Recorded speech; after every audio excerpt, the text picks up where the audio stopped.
रामपुर नामक एक गांव था। उस गांव में गणेश नाम का एक आदमी था। गणेश हर समय दारू के नशे में रहता था। वो सुबह शाम बस केवल दारू पीता था। गणेश को दारू की बहुत भयंकर लत गई थी। एक दिन गणेश अपने घर पहुंचता है। उसकी पत्नी बहुत परेशान थी। गणेश की पत्नी सीमा गणेश की दारू को छुड़वाना चाहती थी, लेकिन गणेश एक नशेड़ी था।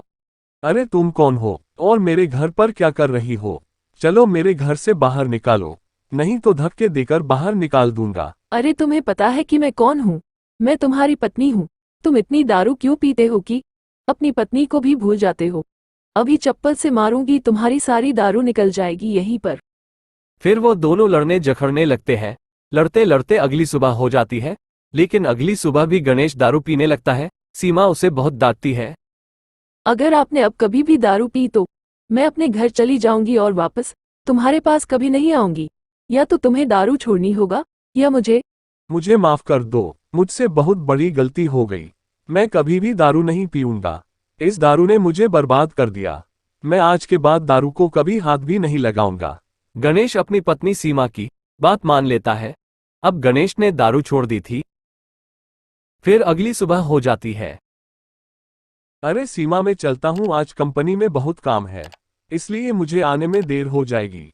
तुम खाना खाकर सो जाना, मैं बाहर ही खाना खाऊंगा। आप अपना ख्याल रखना और हो सके तो जल्दी आने की कोशिश करना। फिर गणेश काम करने के लिए चला जाता है।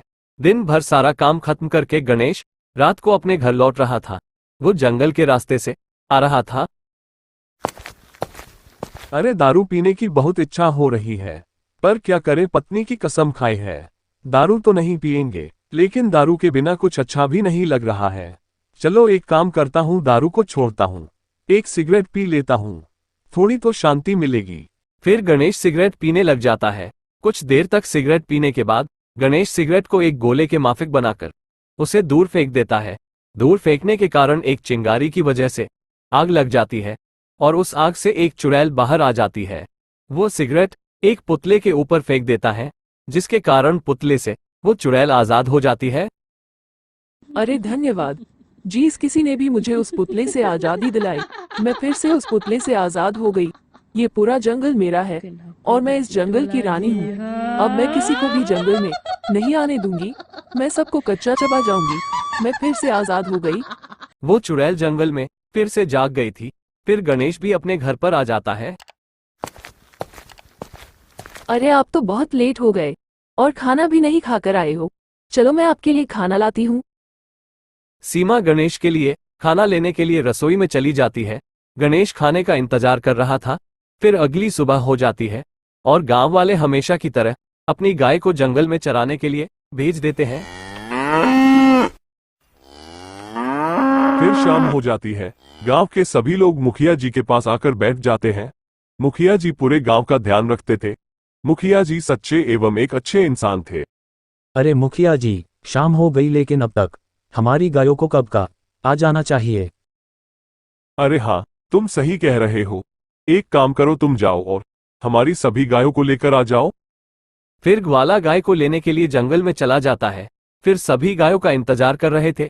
मुखिया जी इंतजार करते हैं, लेकिन वो ग्वाला गाय लेकर नहीं आता है। अरे मदन भाई, तुम जाकर देखो ना, क्या हुआ, ग्वाला अभी गाय लेकर क्यों नहीं आया? वो कोई मुसीबत में तो नहीं फंस गया? मदन गायों को देखने के चला जाता है, लेकिन वह भी वापस नहीं लौटे। धीरे धीरे करते सारी रात गुजर जाती है, लेकिन वो दोनों वापस नहीं लौटे। सुबह सारे गांव वाले इकट्ठा हो जाते हैं।